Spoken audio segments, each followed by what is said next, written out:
नमस्कार दोस्तों, भगवती शिक्षक प्रशिक्षण महाविद्यालय गंगापुर क्षेत्र की ऑनलाइन क्लासेस में आपका हार्दिक स्वागत है। आज मैं पूजा शर्मा विषय निर्देशन एवं परामर्श के प्रकरण प्रश्नावली तकनीकी जो कि बीए बीएड बीएससी बीएड तृतीय वर्ष के लिए महत्वपूर्ण टॉपिक है, इसे लेकर मैं आज आपके सामने हाजिर हुई हूँ। प्रश्नावली होती क्या है? प्रश्नावली अर्थात प्रश्नावली का अर्थ क्या होता है? तो आज हम प्रश्नावली के बारे में विस्तार पूर्वक अध्ययन करेंगे। प्रश्नावली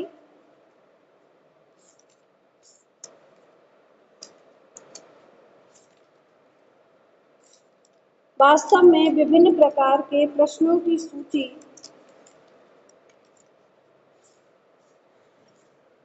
होती है, जिसके उत्तरों के आधार पर व्यक्ति के संबंध में जानकारी प्राप्त की जाती है।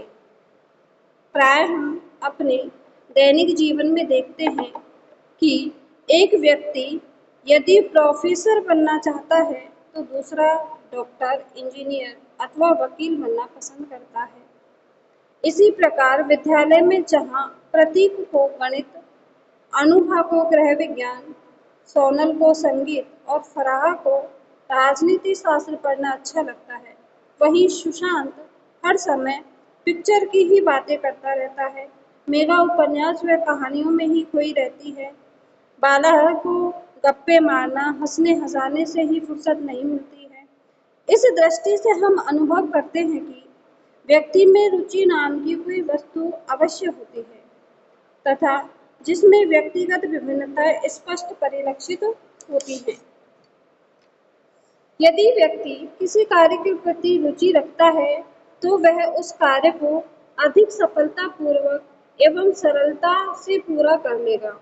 इसके विपरीत यदि उसकी कार्य में अरुचि है तो वह उस कार्य को शीघ्र से ही उब जाएगा और बीच में ही उसे छोड़ देगा। स्पष्ट है कि रुचि एक मनोवैज्ञानिक तत्व है जो व्यवहार के समस्त क्षेत्रों को प्रभावित करती है।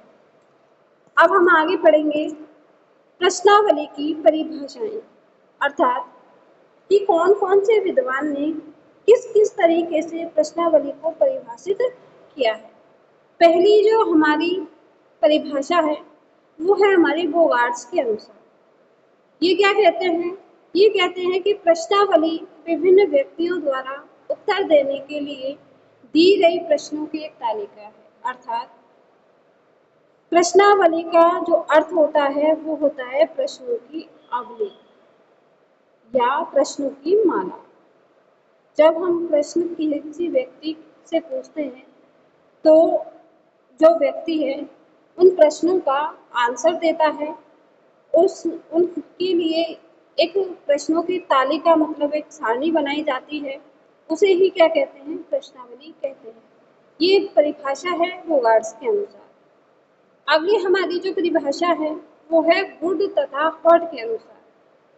वुड तथा हॉट क्या कहते हैं? ये कहते हैं कि सामान्यतः प्रश्नावली से एक ऐसे उपकरण का बोध होता है जिसमें प्रश्नों के उत्तर प्राप्त करने के लिए एक प्रपत्र का उपयोग किया जाता है जिसे सूचनादाता स्वयं भरता है। सीधी सी बात है कि जो प्रश्नावली है वो सूचनादाता जो होता है, जो अपनी सूचना दूसरे को देना चाहता है, उसके द्वारा जो प्रश्न उस प्रश्नावली में लिखे गए हैं उनका उत्तर प्राप्त करने का एक प्रपत्र मात्र होता है। इसमें जिसके माध्यम से हम ये जान सकते हैं कि सूचनादाता हमें क्या बताना चाहता है या हमारे जो प्रश्न हैं उनके आंसर वो किस प्रकार से देता है। अगला है हमारा पीवी यंग के अनुसार। पीवी यंग क्या कहते हैं? ये कहते हैं कि प्रश्नावली को एक ऐसे प्रपत्र की संज्ञा दी जाती है जिसको उत्तरदाताओं को प्राय डाक द्वारा प्रेषित किया जाता है, जिसे सूचना दाता स्वयं भरता है। पीवीएन कहते हैं कि प्रश्नावली जो है वो ये नहीं है कि हम आमने सामने बैठकर ही उसको उन प्रश्नों का आंसर दे सके, उत्तरदाता उन प्रश्नों के आंसर दे सके, लेकिन उत्तरदाता को ये सुविधा इसके द्वारा प्रदान की जाती है कि जो प्रश्नावली है वो डाक के द्वारा भी सूचनादाता के पास पहुंच जाती है और वह उसको स्वयं भरकर प्रेषित कर देता है। अगला है प्रश्नावली के उद्देश्य। ये प्रश्नावली के उद्देश्य क्या क्या है देखते हैं हम कि इन सभी परिभाषाओं से यह पता चलता है कि प्रश्नावली अपने सरलतम रूप में शब्दों की एक अनुसूची है जो कि निर्वाचित व्यक्तियों के पास डाक द्वारा भेजी जाती है। उसे डाक द्वारा इस अनुरोध के साथ भेजा जाता है कि उत्तर देने वाला उन प्रश्नों का उत्तर स्वयं लिखकर प्रश्नावली को वापस भेज दे। प्रश्नावली के प्रमुख उद्देश्य निम्नलिखित होते हैं। पहला है हमारा अध्ययन की सुविधा तथा सरलता। इसमें क्या कहा गया है वो देखो कि प्रश्नावली द्वारा अध्ययन का जो प्रक्रम है अपेक्षाकृत सुविधाजनक तथा सरल रहता है, क्योंकि इसमें अध्ययन क्षेत्र से संबंधित अनेक बाधाओं व कठिनाइयों से छुटकारा मिल जाता है। इसमें उत्तरदाताओं से व्यक्तिगत संपर्क करने, साक्षात्कार करने तथा वार्तालाप द्वारा सूचना संकलन करने का झंझट नहीं रहता है। दूसरा है हमारा द्रुतगामी अध्ययन। प्रश्नावली द्वारा अध्ययन में समय भी अपेक्षाकृत कम ही लगता है, क्योंकि इसके अध्ययन का एकमात्र साधन डाक सेवा होती है, जिसके द्वारा सूचना संकलन के कार्य में क्षेत्र अध्ययन जैसी देरी नहीं लगती, बल्कि सूचना प्राप्त करने का प्रक्रम द्रुतगामी रूप से संपन्न होता है। अगला है हमारा कम खर्च तथा कम काम। इसमें लिखा गया है प्रश्नावली द्वारा अध्ययन में प्रश्नावलियों को उत्तरदाताओं के पास भेजने में केवल डाक खर्च ही करना पड़ता है।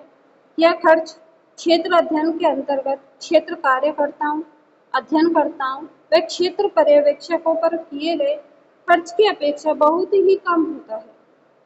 अगला है दूरस्थ तथा विस्तृत क्षेत्रों का अध्ययन।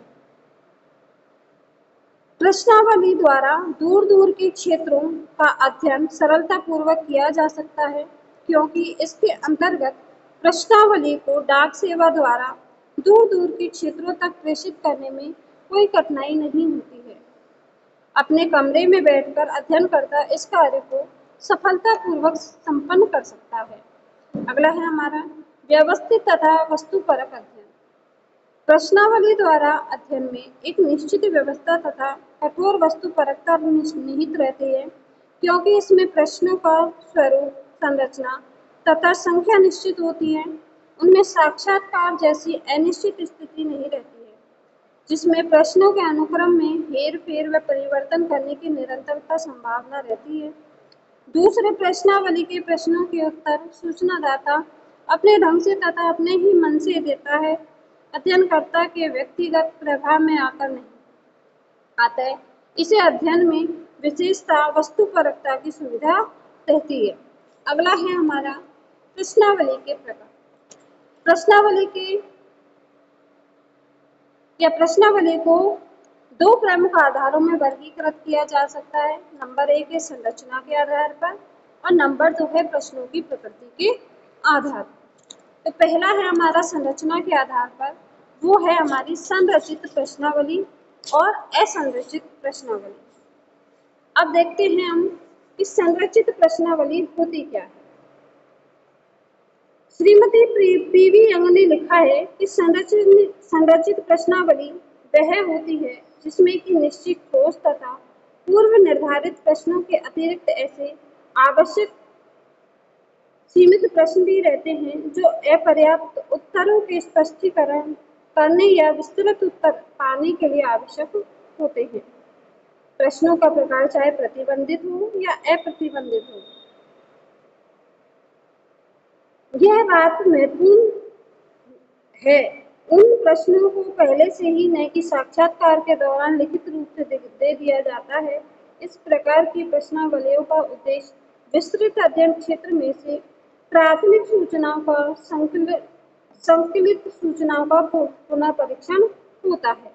अध्ययन विषय अथवा समस्या कुछ भी हो, पूर्व निर्धारित योजना के अनुसार सूचना संकलित करने के लिए संरचित प्रश्नावली सर्वोत्तम विधि है।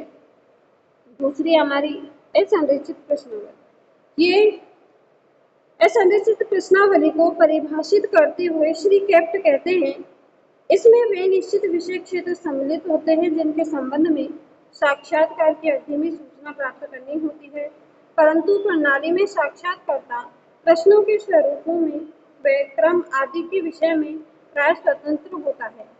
यद्यपि असंरचित प्रश्नावली मानना ही त्रुटिपूर्ण है, क्योंकि प्रश्नावली में साक्षात्कार नहीं किया जाता, फिर भी श्रीमती पीवी यंग ने इसे प्रश्नावली का ही स्वरूप माना है। अब आती है हमारी प्रश्नों की प्रकृति के आधार पर। पहला है हमारी प्रतिबंधित प्रश्नावली। श्रीमती यंग कहती है कि प्रश्नावली में प्राय पूछे गए प्रश्नों के प्रकरणतः उत्तर दिए जाते हैं। इस प्रकार की प्रश्नावली के उदाहरण निम्नलिखित हैं। ये पहला प्रश्न है कि राष्ट्रीय एकीकरण के लिए आप किस साधन को सबसे महत्वपूर्ण मानते हैं। इसमें ऑप्शन भी दिए गए हैं। पहला है रेडियो, समाचार पत्र, पोस्टर, टेलीविजन, हैंडबिल या भाषण। इस प्रकार की प्रश्नावलियों का सबसे महत्वपूर्ण लाभ यह है कि उनके द्वारा प्राप्त सूचनाओं का वर्गीकरण अत्यंत ही सरल होता है, क्योंकि सूचनादाता द्वारा प्रदत्त पूर्व निर्धारित उत्तरों में ही होते हैं। नंबर 2, अप्रतिबंधित प्रश्नावली। ये है कि अप्रतिबंधित प्रश्नावली या असीमित प्रश्नावली इस प्रकार की होती है जिसमें सूचनादाता स्वतंत्रता पूर्वक अपने विचारों को स्पष्ट करने के लिए स्वतंत्र होता है। इस प्रकार की प्रश्नावली में प्रश्नों के सम्मुख कोई उत्तर नहीं दिया जाता, बल्कि कुछ स्थान खाली छोड़ दिया जाता है जिसमें सूचनादाता अपनी इच्छा अनुसार अपने विचारों को प्रकट कर सकता है। अगला है चित्रमय प्रश्नावली। चित्रमय प्रश्नावली प्रतिबंधित प्रश्नावली का ही एक रूप होता है, जिसमें संभावित उत्तरों के स्थान पर उन उत्तरों से संबंधित चित्र दिए होते हैं जिनसे प्रश्नों के वैकल्पिक उत्तर स्पष्ट होते हैं। उत्तरदाता चित्रों को देखकर बतला देता है कि उसका मत किस चीज से मेल खाता है। अगला है हमारा मिश्रित प्रश्नावली। मिश्रित प्रश्नावली उपयुक्त तीनों अथवा पहली दो प्रकार की प्रश्नावलियों का मिश्रण होता है। प्राय प्रतिबंधित तथा अप्रतिबंधित प्रश्नावलियों को मिलाकर जो प्रश्नावली बनाई जाती है वह मिश्रित प्रश्नावली कहलाती है, और इसमें दोनों प्रश्नावलियों के लाभों को प्राप्त किया जा सकता है। व्यवहारिक रूप में समाजशास्त्रीय अनुसंधानों तथा सर्वेक्षणों में इस प्रकार की प्रश्नावली का प्रयोग अधिकतम होता है। अगला है हमारा प्रश्नावली का निर्माण, कि प्रश्नावली का निर्माण किस प्रकार से किया जाना चाहिए। नंबर है अध्ययन समस्या की जानकारी। सर्वप्रथम जिस समस्या के अध्ययन के लिए प्रश्नावली का निर्माण करना है उसका पर्याप्त ज्ञान अध्ययनकर्ता को अवश्य होना चाहिए। इस कार्य के लिए, जैसा कि मोजर ने कहा है, अध्ययनकर्ता को समस्या से संबंधित साहित्य का अध्ययन करना चाहिए। समस्या से संबंधित पूर्व अनुसंधानों एवं अनुसंधानकर्ताओं के अनुभवों से अवगत होना चाहिए। समस्या से संबंधित विशेषज्ञों की सहायता लेनी चाहिए ताकि वे समस्या की विभिन्न दिशाओं से परिचित हो जाएं। नंबर 2 है समस्या के विभिन्न पहलुओं का विश्लेषण।